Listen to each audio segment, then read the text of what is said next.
नमस्कार। 9 की 9 खबर में आपका स्वागत। मैं राहुल ओझा आपके साथ। रांची से बड़ी खबर है, जहां आज सीएम पद की शपथ चंपई सोरेन लेंगे। आज दोपहर करीब 12 बजे का वक्त होगा शपथ ग्रहण समारोह का। आज सीएम पद की शपथ चंपई सोरेन लेंगे। राज्यपाल ने चंपई सोरेन को मनोनीत किया। सीएम माना चंपई सोरेन और आलमगीर आलम राजभवन गए थे। राज्यपाल के बुलावे पर दोनों राजभवन गए थे और बता दें कि आमंत्रण दिया गया कि आप आइए, सरकार बनाइए। और आज शपथ ग्रहण समारोह 12 बजे का वक्त होगा जब शपथ ग्रहण होगा। तो रांची से एक और बड़ी खबर, जहां आज सीएम पद की शपथ चंपई सोरेन लेंगे। चंपई सोरेन के साथ 2 और मंत्री शपथ ले सकते हैं। कांग्रेस के आलमगीर आलम मंत्री पद की शपथ ले सकते हैं। इसके साथ साथ खबर यह भी है कि आरजेडी के सत्यानंद भोक्ता मंत्री पद की शपथ ले सकते हैं। तो मुख्यमंत्री के तौर पर चंपई सोरेन शपथ लेंगे और उनके साथ साथ 2 अब और नेताओं के नाम सामने आ रहे हैं, जिसमें कांग्रेस के आलमगीर आलम आज मंत्री पद की शपथ ले सकते हैं। और तस्वीरें आपने जो देखी, इससे पहले हेमंत सोरेन के साथ विचार विमर्श करते वो नजर आए थे और काफी करीबी भी माने जाते हैं। तो एक जो कांग्रेस कोटे के मंत्री हैं वो हो सकते हैं आलमगीर आलम के तौर पर, और दूसरे सत्यानंद भोक्ता की अगर बात करें, जो आरजेडी से एकमात्र विधायक है और इससे पहले भी सरकार में मंत्री के तौर पर थे, और सत्यानंद भोक्ता भी आज मंत्री पद की शपथ ले सकते हैं।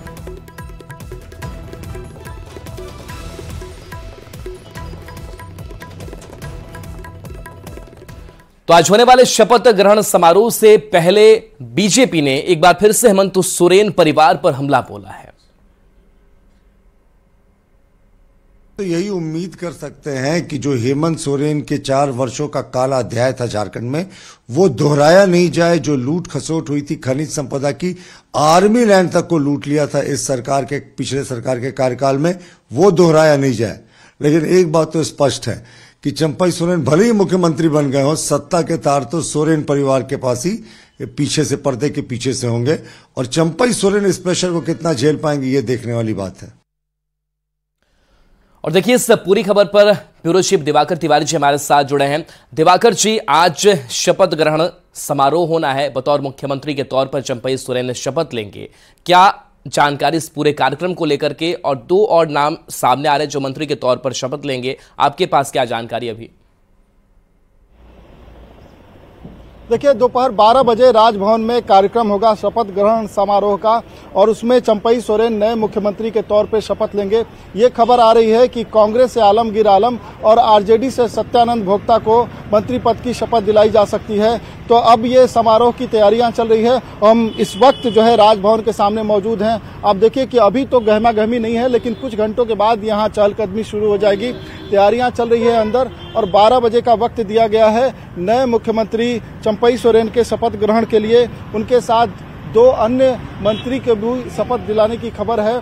चंपई सोरेन के अलावा आलमगीर आलम और सत्यानंद भोक्ता नजर आएंगे शपथ लेते हुए। तो अब देखना होगा कि अन्य चेहरे जो चंपई सोरेन के मंत्रिमंडल में होंगे वो कौन कौन से चेहरे होंगे। क्या उनको रिपीट किया जाएगा जो हेमंत सोरेन की ही सरकार में थे? अब ऐसा कहा जा रहा है कांग्रेस के कई विधायकों के द्वारा कि जिन मंत्रियों का परफॉर्मेंस ठीक ठाक नहीं रहा है उन्हें बदला जाए और नए विधायकों को मौका दिया जाए।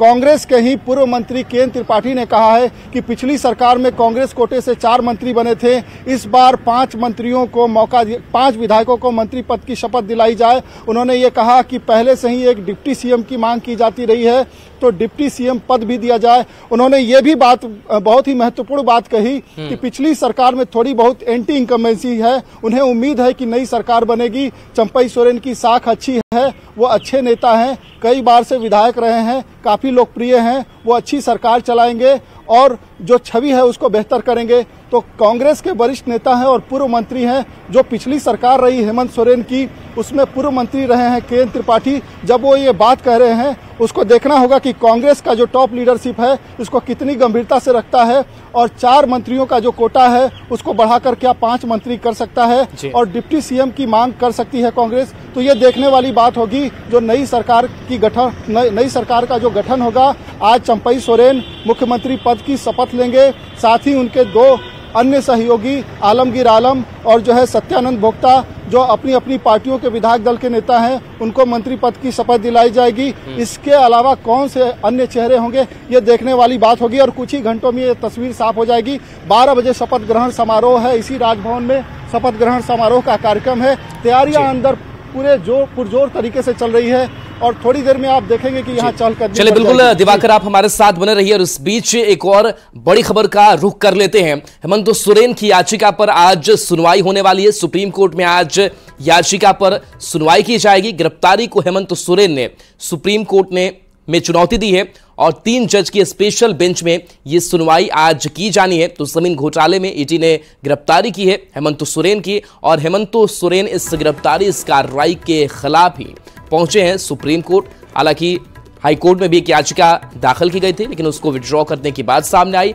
अब नजर जो है वो सुप्रीम कोर्ट पर टिक हुई है। सुशील पांडे हमारे साथ दिल्ली से जुड़े हैं। सुशील, सुप्रीम कोर्ट हेमंत सोरेन गए कि ईडी की जो कार्रवाई हुई वो तर्कसंगत नहीं हुई और क्या लग रहा है कि जो ये बेंच सुनवाई आज करेगी क्या टिप्पणी निकल करके सामने आ सकती है? क्या अपडेट आपके पास? जी देखिए 10:30 बजे 3 जजों की जो बेंच है जिसमें जस्टिस संजीव खन्ना, एसएम सुंदरेश और जस्टिस वेला एम द्विवेदी हैं, ये 3 जजों की स्पेशल बेंच का गठन किया गया है चीफ जस्टिस के द्वारा, जो सुबह 10:30 बजे हेमंत सोरेन की जो याचिका है उस पर सुनवाई करेगी। हेमंत सोरेन ने अपने जो याचिका है उसमें सीधे तौर पर ईडी की कार्रवाई पर सवाल खड़े किए हैं। उनकी तरफ से जानकारी दी गई है कि ईडी ने राजनीतिक दुर्भावना के मद्देनजर और कहीं न कहीं लोकतंत्र की व्यवस्था पर चोट पहुंचाने के लिए उनकी गिरफ्तारी की गई है और साफ तौर से हेमंत सोरेन ने कहा है कि जो ईडी की गिरफ्तारी है वो संविधान के मूल अधिकारों के खिलाफ है। उनकी तरफ से ये भी कहा गया कि वो फिलहाल अपने जो कार्यकाल के दौरान जब वो मुख्यमंत्री थे तो उन्होंने ईडी को हर संबंध पर जानकारी दी है कि वो क्यों पेश नहीं हो पाए। लेकिन चूंकि इस पूरे मामले में सबसे महत्वपूर्ण बात यह भी देखने वाली है कि जिस तरह ईडी की कार्रवाई पर सवाल खड़े किए जा रहे हैं, ऐसे में एक सवाल ये भी खड़ा होता है कि जब ईडी किसी भी मामले की जांच को लेकर किसी भी आरोपी को समन जारी करती है तो संविधान के मूल अधिकारों का जो हवाला दिया जा रहा है वही मूल अधिकार ये भी कहता है कि अगर आप एक जिम्मेदार नागरिक हैं तो जांच एजेंसी के समक्ष आपको पेश होना होता है और अपनी बातें रखनी होती हैं। लेकिन 8 से 10 बार ईडी ने हेमंत सोरेन को समन जारी किया लेकिन केवल 2 ही बार हेमंत सोरेन पेश हुए। तो ऐसे में सवाल खड़ा जरूर होता है कि अगर ईडी की कार्रवाई अनैतिक है तो आपके द्वारा जो कार्रवाई की गई ईडी के नोटिस के बाद वो क्या थी। इन तमाम पहलुओं पर आज चर्चा होगी क्योंकि ईडी भी इस पूरे मामले को लेकर पूरी तैयार होगी और ईडी की तरफ से तुषार मेहता और एसवी राजू जो ईडी के एडवोकेट होंगे वो कोर्ट में अपनी दलील रखेंगे। साथ ही साथ अगर हेमंत सोरेन की तरफ बात करें तो कपिल सिब्बल, अभिषेक मनु सिंघवी, ये 2 वकील कोर्ट में उनका पक्ष रखेंगे। लेकिन आज की जो सुनवाई होगी वो बहुत इंटरेस्टिंग होगी क्योंकि आज की कार्रवाई से उम्मीद बहुत ज्यादा हेमंत सोरेन को होगी कि आगे आने वाले दिनों में वो क्या ईडी की कस्टडी टिप्पणी आ जाएगी इस पूरे मामले को लेकर के या फिर सुनवाइयों का दौर चलता रहेगा? जी देखिए निश्चित रूप से आज की कार्रवाई में ये साफ हो जाएगा कि इन्वेस्टिगेशन हेमंत सोरेन के खिलाफ चलता रहेगा या उन्हें कोई राहत मिलेगी। चलिए आपके पास आएंगे और इस बीच खबर राजभवन में 12 बजे शपथ ग्रहण समारोह, नई सरकार का चंपई सोरेन बतौर मुख्यमंत्री के तौर पर शपथ लेंगे और 12 बजे इस कार्यक्रम को रखा गया और साथ ही आलमगीर आलम मंत्री पद की शपथ लेंगे। सत्यानंद भोक्ता जो आरजेडी के विधायक है वो भी शपथ लेंगे। तो 2 नाम अब जो है वो सामने आ रहे हैं। 5 फरवरी को विधानसभा का विशेष सत्र भी बुलाया जाएगा। 6 या 7 फरवरी को मंत्रिमंडल विस्तार की भी बात सामने आ रही है, यानी कि मंत्रिमंडल विस्तार भी होगा 6 या 7 तारीख को। ब्यूरो चीफ दिवाकर जी हमारे साथ जुड़े हुए हैं। दिवाकर जी, नाम तो हमने बता ही दिए हैं लेकिन अब कैबिनेट विस्तार की भी बात सामने आ रही है। उस कैबिनेट विस्तार की अगर हम बात करें तो उसमें कौन कौन से चेहरे शामिल हो सकते हैं? क्योंकि जो सवाल उठाए जा रहे हैं कि परफॉर्मेंस के आधार पर भी चेहरों को बदला जाए, नए चेहरों को शामिल किया जाए, क्या इन सब बातों पर भी विचार किया जाएगा? देखिए कुछ विधायकों ने ये मांग रख दी है कि जो पिछली सरकार में मंत्री रहे उनके प्रदर्शन को देखा जाए और उसी प्रदर्शन को आधार बनाकर उन्हें फिर से नई सरकार में शामिल किया जाए। तो हमारे साथ सहयोगी हैं अविनाश, इन्होंने कुछ महत्वपूर्ण खबर लाई है और इनसे सीधे जानने की कोशिश करते हैं। आज तो 3 नाम दिखाई दे रहे हैं कि चंपई सोरेन मुख्यमंत्री पद की और गोपनीयता की शपथ लेंगे, साथ ही सत्यानंद भोक्ता और आलमगीर आलम होंगे। इसके अलावा कौन कौन से चेहरे हो सकते हैं? एक और चौंकाने वाला नाम हो सकता है, जो अभी जानकारी आ रही है, हालांकि अभी उस पर पुष्टि नहीं हुई है। वो नाम हो सकता है हेमंत सोरेन के भाई बसंत सोरेन का। तो अभी ये तैयारियां चल रही हैं, लेकिन जो पहली जो 3 नाम आए थे उसके बाद इस नाम की भी चर्चा अभी सर्किट हाउस के अंदर भी चल रही है। विधायकों के अंदर इस बात की चर्चा शुरू हो गई है कि बसंत सोरेन हो सकते हैं, और इसकी संभावना इसलिए बन जाती है कि हेमंत परिवार से भी किसी एक को रखा जाए। और पहले से जो हम कह रहे हैं, सीता सोरेन की जो नाराजगी है उसको पाटने के लिए कम से कम भाई तो साथ रहे, ये हो सकता है। और इसके साथ साथ जो जानकारी आ रही है कि 5 को विशेष सत्र होगा, मतलब 5 फरवरी को विशेष सत्र होगा। पहले 9 फरवरी को होना था पिछली सरकार में। इस बार जो है 5 फरवरी को विशेष सत्र होगा, मतलब सोमवार को, और मंगलवार या बुधवार को फिर से जो मंत्रिमंडल का विस्तार होगा और उसमें कई नए नाम जुड़ने की पूरी संभावना है। क्योंकि जैसा कि हमने कल भी ब्रेक की खबर की, मंत्रिमंडल में नए चेहरों को मौका मिले, और ये जो परफॉर्मेंस का जो रहा है अब तक, जो रिपोर्ट कार्ड रहा है, उसके आधार पर है। तो ये कहा जा सकता है कि एक नई शुरुआत भी होगी। चंपई दा जब नए चेहरे के तौर पर आ रहे हैं मुख्यमंत्री के तौर पर, कोल्हान से हम कह सकते हैं कि ये दूसरे ट्राइबल नेता होंगे। इससे पहले मधु कोड़ा हुए, और नॉन ट्राइबल में अगर हम बात करें तो रघुवर दास हुए थे। तो ये तीसरे ऐसे चेहरे हो जाएंगे जो सिर्फ कोल्हान से मुख्यमंत्री बने हैं, 12वें मुख्यमंत्री के तौर पर होंगे, और तीसरा यह चेहरा होगा।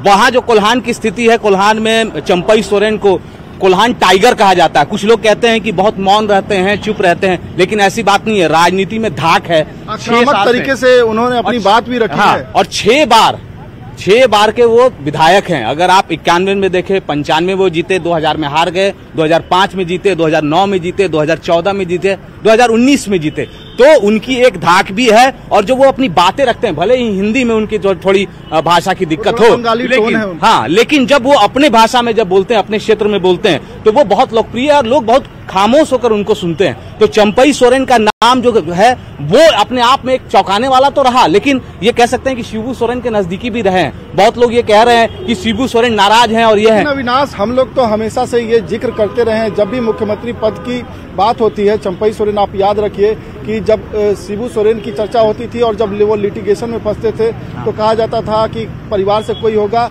या उनका कोई विश्वस्त जो है साथी है वो चंपई सोरेन है। कुछ और भी नाम लिए जाते रहे, लेकिन चंपई सोरेन हर बार उनके नाम की चर्चा होती है, यानी कि भरोसे के साथी हैं।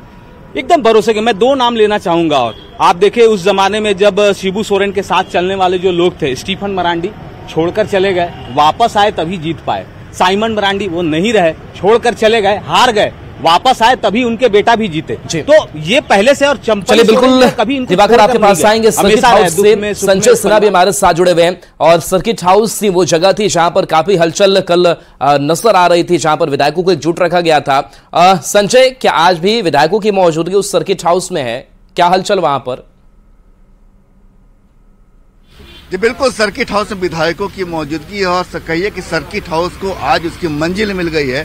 12 बजे वो मंजिल मिल जाएगी, जब राजभवन में शपथ ग्रहण होगा, जब यहाँ से विधायक जो हैं शपथ ग्रहण के लिए जाएंगे। और यहाँ पर देख सकते हैं कि लोग यहाँ पहुँचने शुरू हुए हैं, और यहाँ पर धीरे धीरे देखिए कुछ लोग मिलने बाकायदा मंत्री से आ भी रहे हैं। और यहाँ पर जैसे ही यहाँ पर से शपथ ग्रहण से कुछ देर पहले यहाँ से जो विधायक हैं राजभवन की ओर रवाना होंगे।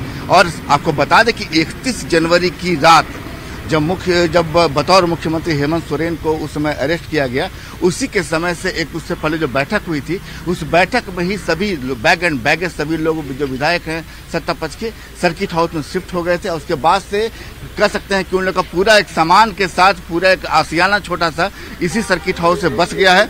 और समझिए कि अब यहाँ से जैसे ही 12 बजे शपथ ग्रहण का समय है, और 12 बजे के बाद उस समय समझ जाए कि थोड़ी देर बाद उससे कुछ पहले यहाँ से निकलने का सिलसिला भी शुरू हो जाएगा। और समझिए कि जो नाम चर्चा में आ रहे हैं, हम नाम आपको जोड़ दें कि नाम जो फिलहाल तो चंपई सोरेन तो बतौर मुख्यमंत्री शपथ लेंगे ही।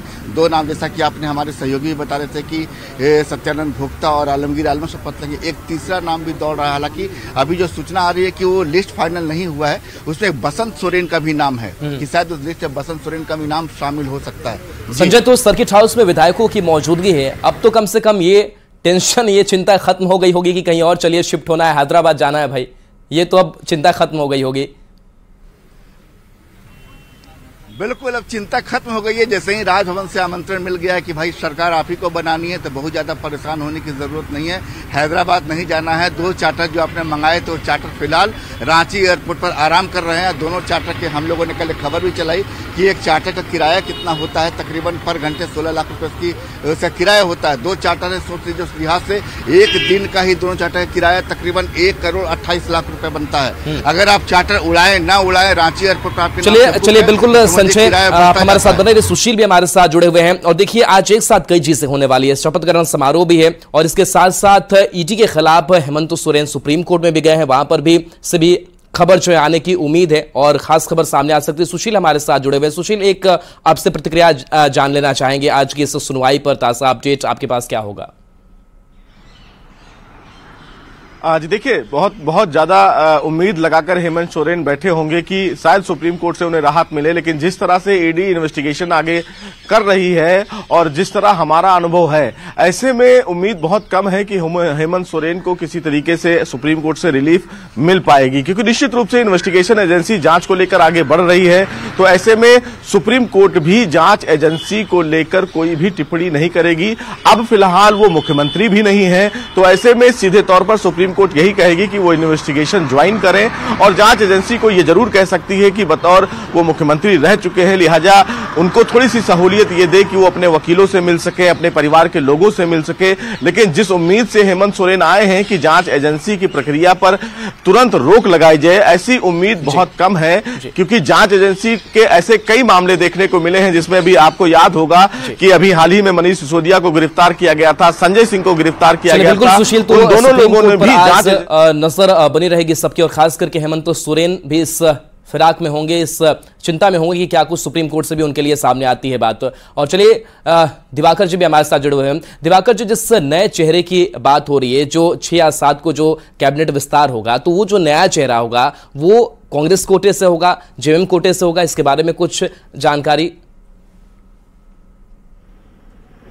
देखिए, कांग्रेस और जेएमएम कोटे से कितने मंत्री बनते हैं ये भी सवाल है, कौन कौन से चेहरे बनेंगे ये भी सवाल है, और पिछली सरकार में जो मंत्री रहे हैं क्या उनको दोहराया जाएगा, नई सरकार में भी वो अपनी जगह पक्की करेंगे, ये भी खबर है। तो ये देखने वाली बात होगी कि अब जब आज शपथ ग्रहण समारोह होगा और चंपई सोरेन मुख्यमंत्री के तौर पे शपथ लेंगे, साथ ही आलमगीर आलम और सत्यानंद भोक्ता भी मंत्री पद की शपथ लेंगे, तो इसके अलावा जो है कौन कौन से, चलिए बिल्कुल, तो शपथ ग्रहण आज होना है। इस बड़ी खबर पर आप सभी सहयोगी नजर बना करके रखिए। बहुत बहुत शुक्रिया आप सभी का इस बड़ी खबर पर अपडेट देने के लिए। और चलिए ब्रेक का वक्त हो चला है। न्यूज़ 18 बिहार झारखंड के साथ बने रहिए।